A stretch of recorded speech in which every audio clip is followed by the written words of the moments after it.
சர்வத்துக்கும் மேலான தேவனாகிய ஆண்டவராகிய இயேசு கிறிஸ்துவின் நாமத்தினாலே அன்புடன் அழைக்கின்றோம். கர்த்தர் நல்லவர், அவருடைய கிருபை உங்கள் அனைவர் மேலும் என்றென்றும் இருப்பதாக. இன்றைய நாளிலே உங்களுக்காக ஒரு வேத வசனத்தை வாசித்து உங்களுக்காய் ஜெபிக்க விரும்புகிறேன். என்னோடு இணைந்திருங்கள். மத்தேயு எழுதின சுவிசேஷம் 5வது அதிகாரம் 4ஆம் வசனம். துயரப்படுகிறவர்கள் பாக்கியவான்கள், அவர்கள் ஆறுதல் அடைவார்கள் என்று இந்த வசனம் சொல்லுகிறது. துயரப்படுகிறவர்கள் பாக்கியவான்களாம். வாழ்க்கையிலே வருகிற துயரத்தை பார்த்து யாரும் பாக்கியவான்கள் என்று சொல்ல மாட்டார்கள். ஏனென்றால் வாழ்க்கையில வருகிற துயரத்தினுடைய வலியும் வேதனையும் வியாகுலமும் ஒவ்வொரு மனிதனையும் வாட்டி வதைக்கிற ஒன்றாய் இருக்கிறது.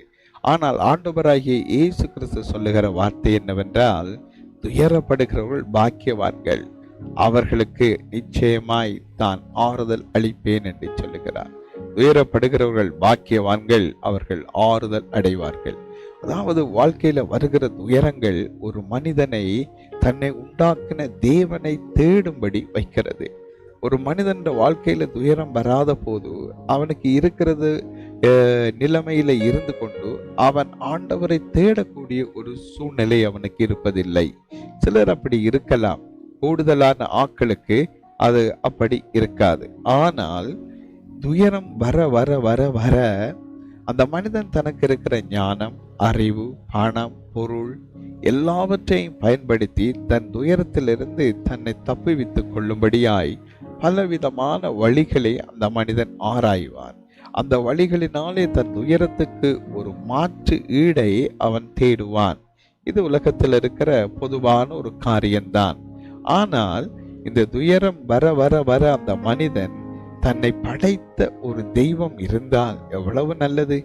அவர் எனக்கு உதவி செய்ய மாட்டாரா? இந்த துயரத்திலிருந்து எனக்கு ஆறுதல் அளிக்க மாட்டாரா என்று நினைப்பான். ஒருவேளை ஒரு பிள்ளை தூரத்தில் இருக்குது என்று வைத்துக் கொள்ளுங்கள்.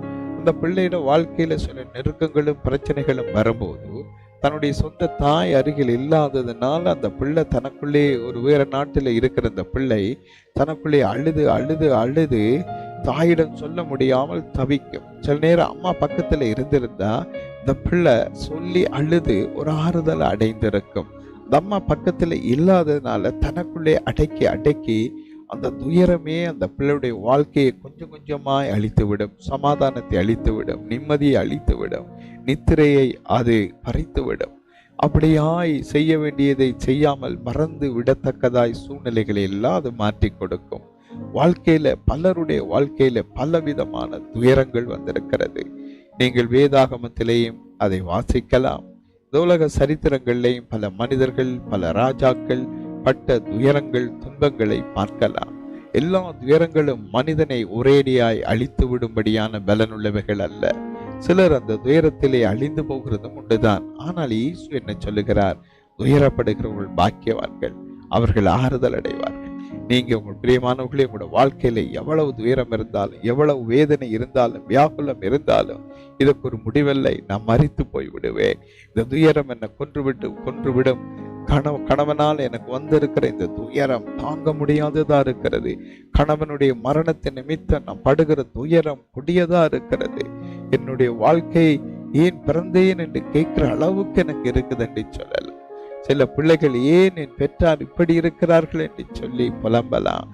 இப்படி ஒவ்வொருவருடைய வாழ்க்கையை பார்க்கலாம். துயரம் துயரம் துயரம். சில பள்ளிக்கூடம் செல்லுகிற பிள்ளைகள் தங்களுடைய படிப்பிலே பாஸ் பண்ண முடியாமல் இருக்கிறது, மேலே வர முடியாமல் இருக்கிறது, நல்ல மதிப்பெண்களை எடுக்க முடியாமல் இருக்கிறதே என்று சொல்லி அவர்கள் துயரத்தின் மேல் துயரம் அடைகிறார்கள். பெற்றார் தங்களுடைய பிள்ளைகளுக்காய் படிப்புக்கு பணங்களை செலவழித்து நல்ல மதிப்பெண்களை எடுத்து நல்ல நிலையில வளர வேண்டும் என்று விரும்புகிறார்கள். ஆனாலும் பிள்ளைகள் அப்படி வர முடியாத ஒரு சூழ்நிலை வரும்போது அவர்களுடைய துயரம் தாங்க முடியாததாக இருக்கிறது. பிள்ளைகளை திருமணம் செய்து கொடுத்த பிற்பாடு அவங்களோட வாழ்க்கையில ஏற்படுற பிரச்சனைகள், போராட்டங்கள், குழப்பங்கள், சூழ்நிலைகளை பார்த்து ஐயோ என்று மார்பிலை அடித்து தலையிலே கையை வைத்து ஐயோ என்று சொல்லி அழ ஆரம்பித்து விடுகிறார்கள். துயரம் துயரம் துயரம் துயரம். துயரத்துக்கு முடிவில்லாமல் இருக்கிறது. ஆகவேதான் இயேசு சொன்னார், இந்த துயரம் துயரத்துக்கு முடிவில்லாமல் போகாது, இந்த துயரத்தை நான் நிறுத்துவேன், உங்களோட வாழ்க்கையில் இருக்கிற எல்லா துயரங்களையும் நிறுத்தி நான் உங்களை ஆறுதல் அடைய பண்ணுவேன் என்று ஆண்டவராகிய இயேசு கிறிஸ்து வாக்களித்திருக்கிறார். ஏன் எங்கட வாழ்க்கையில துயரம், ஏன் எங்கட வாழ்க்கையில ஆறுதல் இல்லை, தொடர்ந்து அழுது கொண்டிருக்கிறோம், தொடர்ந்து ஒன்று முடிய ஒன்றாய் பிரச்சனை வந்து கொண்டே இருக்கிறது. இதை முடித்து விட்டோம்னு நினைச்சா இன்னொரு புது பிரச்சனை தொடங்குகிறது. முந்தி வந்த பிரச்சனையை விட இது பெரிதா இருக்கிறது. இந்த பிரச்சனை முடிஞ்சிட்டா எல்லாம் சரியேண்டா வர இன்னும் ஒரு பிரச்சனை அதை விட பெரிசாய் வருகிறது. இப்படியாய் பிரச்சனைகள் உங்களோட வாழ்க்கையில மாறி மாறி வருகிறது. காரணம் என்ன? துயரப்படுகிறவர்கள் பாக்கியவான்கள், அவர்கள் ஆறுதல் அடைவார்கள் என்று சொன்னவர் உங்களோட வாழ்க்கையில இல்லை. அவருடைய பேர் தான் கர்த்தராகிய இயேசு கிறிஸ்து. அவர்தான் உங்களை ஆறுதல் படுத்துகிறவர். அவர்தான் ஒரு தாய் தேற்றுவது போல் தேற்றுகிறவர். வருத்தப்பட்டு பாரம் சுமக்கிறவர்களே, நீங்க எல்லாரும் என்னிடத்துல வாருங்கள், நான் உங்களுக்கு இளைப்பாறுதல் தருவேன் என்று சொன்னவர் இயேசு கிறிஸ்து. நீங்க அவர் அண்டையில வராமல் நீங்கள் வேறு வழிகளை தேடி ஓடும் போது எப்படி ஆறுதல் கிடைக்கும்? ஆறுதல் கொடுக்கிறவரை அறியாத போது இந்த வழியில ஆறுதல் உங்களுக்கு கிடைக்கும். பாருங்கள், ஒரு மரம் இருக்கிறது, நல்லா செழித்திருக்கிறது. ஆனா நல்ல மதிய நேர வெயில் அதிகமா இருக்கிறது. இன்னொரு இடத்துல பாத்தீங்கன்னா ஒரு மரம் இருக்கிறது, அதுல எந்த இலையும் இல்லை, பட்டு போனதா இருக்கிறது. நீங்கள் வெயிலுக்கு ஒதுங்க வேணும், இந்த வெக்கைக்கு தப்ப வேணும் என்று விரும்புறீங்க.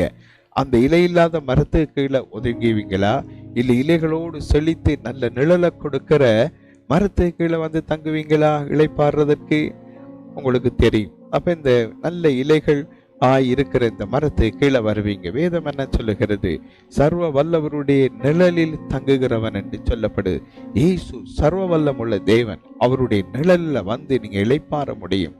நீங்க வனாந்தரத்துல இருக்கிற, பாலைவனத்துல இருக்கிற, இலை உதிர்ந்து 2 தரம் செத்து வேறட்டு போன மரம் போல காய்ந்து போன இருக்கிற ஒரு மரத்துல உச்சி வெயில்ல போய் நின்றால் அந்த மரத்துக்கு, பட்டு போன மரத்துக்கு என்ன நிலையோ அதே போலதான் உங்களோட வாழ்க்கையும் இருக்கும். ஆதலால் இளைப்பாறுதல் தருகிறவரும் ஆறுதல் அளிக்கிறவரும் ஆண்டவராகிய இயேசு கிறிஸ்து ஒருவர் தான். இவரை நீங்கள் அறிந்திருந்தால் உங்களோட வாழ்க்கையில ஆறுதல் உண்டாகும். இவரை உங்களுடைய சொந்த தெய்வமாய் நீங்கள் ஏற்றிருந்தால் உங்களோட வாழ்க்கையில துயரம் வந்திருந்த போது இயேசுவினுடைய ஆறுதல் வந்து உங்களை தேற்றியிருக்கும். உங்களுடைய ஆறுதல்கள் என்னை தேற்றுகிறது என்று வேதம் சொல்லுகிறது. அதனால் இந்த இயேசு கிறிஸ்து 2000 ஆண்டுகளுக்கு முதல் வந்து இந்த உலகத்திலே வாழ்ந்து அவர் உங்களுடைய துயரங்கள், உங்களுடைய பாவங்கள், சாபங்கள், வியாதிகள், துக்கங்கள் எல்லாம் ஆண்டவராகிய இயேசு கிறிஸ்து தன் சரீரத்தில் ஏற்றி சிலுவை மேல சுமந்து தீர்த்து அவர் மரித்து அடக்கம் பண்ணப்பட்டு மீண்டும் 3ஆம் நாள் உயிரோடு எழுந்தார். இயேசு இன்றும் உயிரோடு இருக்கிறார். அவர் பரலோகத்துக்கு போனார், மீண்டும் வருவேன் என்று சொன்னார். மீண்டும் அவர் வரப்போகிறார். அவர் வரும்போது அவரை சந்திக்கும்படி நீங்க ஆயத்தமாக வேணும் என்று சொன்னால் இந்த இயேசு கிறிஸ்துவை உங்களோட வாழ்க்கையிலே சொந்த தெய்வமாய் நீங்க ஏற்றுக்கொண்டு இயேசுவின் இரத்தத்தினால கழுவப்பட்டு நீதிமான் ஆக்கப்பட வேண்டும்.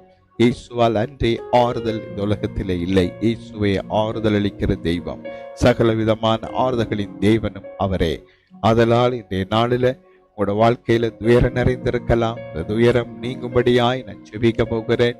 ஆனால் இயேசு உங்களோட உள்ளத்துக்குள்ள வரும் வரைக்கும் உங்களுக்கு ஆறுதல் இல்லை. ஆகவே இந்த இயேசுவுக்கு உங்களோட உள்ளத்திலே இடம் கொடுப்பீர்களானால் அவர் சகல விதமான ஆறுதலை உங்களோட வாழ்க்கையில கொண்டு வந்து எல்லா துயரங்களை நீக்கி உங்களை ஆசீர்வதிப்பார்.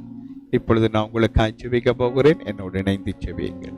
அன்புள்ள பிதாவே, உம்முடைய குமாரன் இயேசு கிறிஸ்துவின் வல்லமுள்ள நாமத்தினாலே ஜெபிக்கிறேன். இந்த செய்தியை கேட்டு யாரெல்லாம் இயேசு கிறிஸ்து எனக்கு வேண்டும், எனக்குள்ளே அவர் சொந்த தெய்வமாய் நான் ஏற்றுக்கொள்கிறேன் என்று சொல்லுகிறாரோ அவர்கள் ஒவ்வொருவருக்குள்ளே இயேசு கிறிஸ்து பிரவேசிப்பாராக. அவருடைய நாமம் வல்லமையுள்ள நாமம் பிரவேசிப்பதா. இதுவரை அவனோட வாழ்க்கையில் இருக்கிற எல்லா துயரங்களும் இயேசு அவருடைய இருதயங்களுக்குள்ள பிரவேசித்ததினாலே இந்த நிமிஷம் முதல் அந்த துயரத்தின் ஆவிகள் நீங்குவதாக, துயரங்கள் நீங்குவதாக. அவர்கள் இயேசுவின் நாமத்தினாலே ஆறுதல் அடையும்படியாய் நான் கட்டளையிடுகிறேன். உம்முடைய சமாதானத்தை கட்டளையிடுகிறேன் இயேசுவின் நாமத்தினால. இயேசு கொடுக்கிற இந்த சமாதானத்தை, ஆறுதல்களையும் அவர்கள் ருசித்து பார்த்து ஆண்டவருக்காய் அவர்கள் வாழும்படியாய் ஜெபிக்கிறேன். நித்திய ஜீவன் அவர்களுக்கு உண்டாகும்படியாய் ஜெபிக்கிறேன். அவர்களை துயரப்படுத்துகிற, துன்பப்படுத்துகிற, அழ வைக்கிற எல்லா விதமான சத்துருனுடைய கிரியைகளும் மனித கிரியைகளும் இயேசுவின் நாமத்தில் அவர்களை விட்டு விலகுவதாக. இன்று முதல் இவர்கள் இயேசு கிறிஸ்துவின் பிள்ளைகளாய் இருக்கிறபடியினாலே துயரப்படுகிறவர்கள் பாக்கியவான்கள், அவர்கள் ஆறுதல் அடைவார்கள் என்று சொன்ன வார்த்தையின்படி அவர்கள் ஆறுதல் அடையும்படி ஆசீர்வதித்து ஜெபிக்கிறேன் ஜீவனுள்ள நல்ல பிதாவே. ஆமென்.